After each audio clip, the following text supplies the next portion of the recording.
olahraga, tetap sehat dan semangat ya. Di masa pandemi ini, jangan lupa kalian harus jaga kesehatan dengan minum air putih yang cukup istirahat, makan makanan yang bergizi, dan jangan lupa olahraga. Tetap selalu memakai masker kemanapun kamu pergi dan menjaga jarak ya.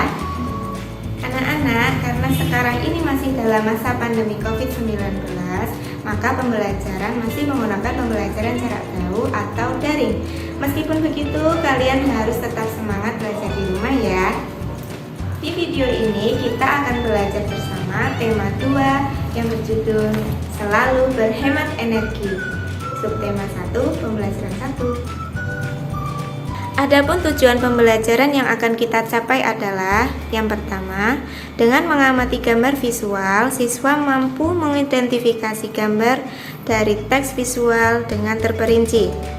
Yang kedua, setelah membaca teks bacaan, siswa mampu mengidentifikasi gagasan pokok dari tema visual dengan tepat. Yang ketiga, setelah membaca teks bacaan, siswa mampu menyebutkan manfaat energi matahari dalam bentuk peta pikiran dengan tepat.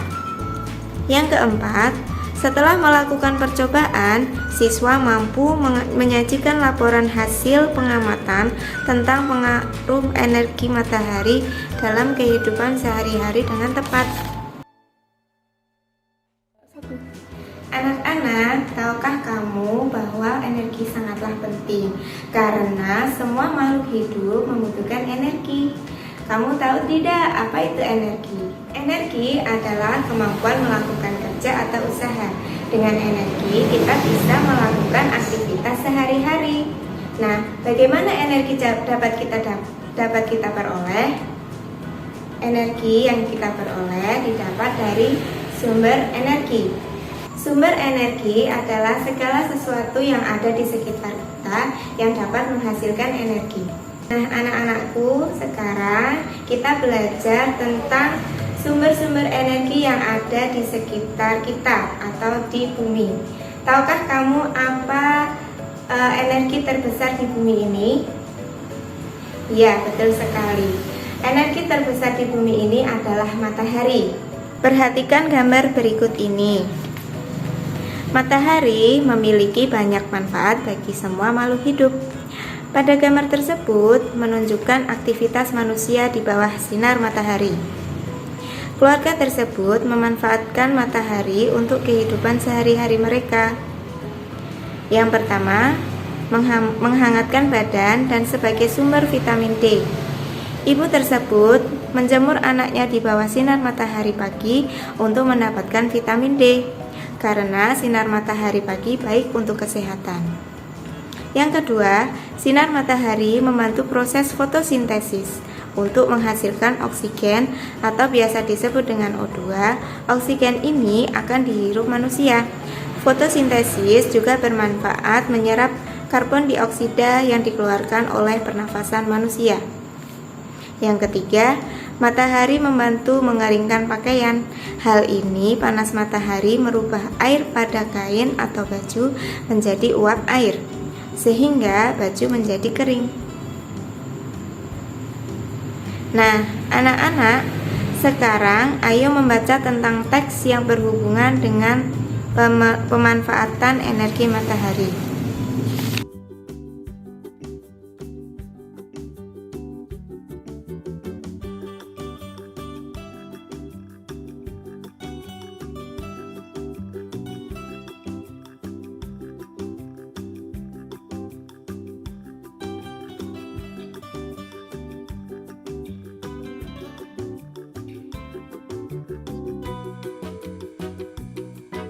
Nah, anak-anak, dari teks tersebut kita bisa mengetahui betapa besar manfaat sinar matahari bagi makhluk hidup di bumi ini.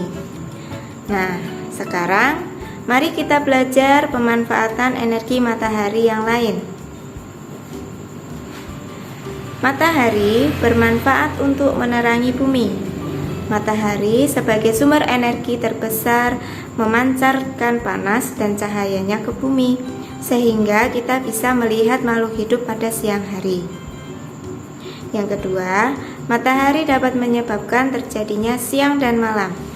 Seiring dengan perputaran bumi pada porosnya, matahari membuat terjadinya siang dan malam. Yang ketiga, matahari berperan dalam siklus perputaran air, sehingga terjadinya perubahan cuaca mendung, panas, dan hujan.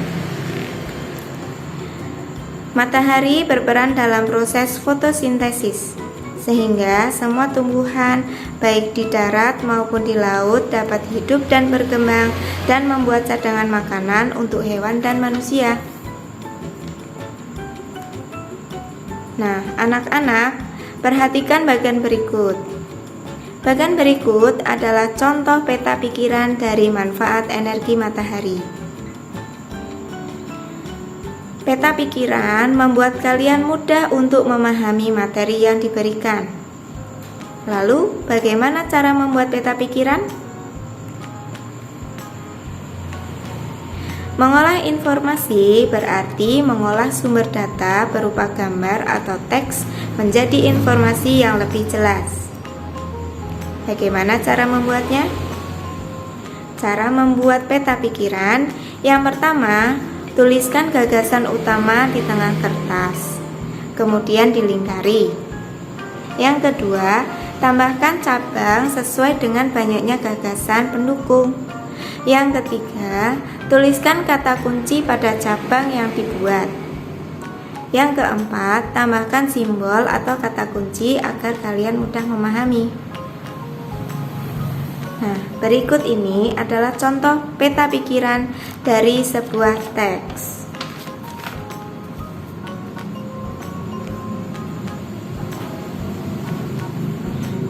Minyak bumi adalah salah satu sumber daya alam yang ada di bumi. Minyak bumi adalah salah satu sumber daya alam yang ada di bumi. Sumber daya alam adalah segala sesuatu yang berasal dari alam, baik benda hidup dan benda mati, yang dapat dimanfaatkan untuk kebutuhan hidup manusia. Jenis-jenis sumber daya alam ada dua. Yang pertama, sumber daya alam yang dapat diperbaharui. Yang kedua, sumber daya alam yang tidak dapat diperbaharui. Sumber daya alam yang dapat diperbaharui adalah sumber daya alam yang dapat dimanfaatkan, dikembangkan, diusahakan, dan dapat diadakan kembali apabila telah habis dimanfaatkan oleh manusia. Sumber daya alam ini tidak akan habis karena bisa diadakan kembali. Contohnya, tumbuhan, hewan, dan air. Sedangkan sumber daya alam yang tidak dapat diperbarui adalah sumber daya alam yang tidak dapat diadakan lagi setelah dimanfaatkan secara terus-menerus. Contohnya adalah barang tambang atau barang yang ada di perut bumi, yaitu minyak bumi, emas, batu bara, intan, dan besi. Bagaimana anak-anak? Sudah jelas belum dengan penjelasan Bu Guru? Jika belum, kalian bisa menggunakan buku lain sebagai referensi. Nah, setelah ini kalian kerjakan tugas yang akan Bu Guru tampilkan di video ini ya. Sampai jumpa lagi di pertemuan selanjutnya. Wassalamualaikum warahmatullahi wabarakatuh.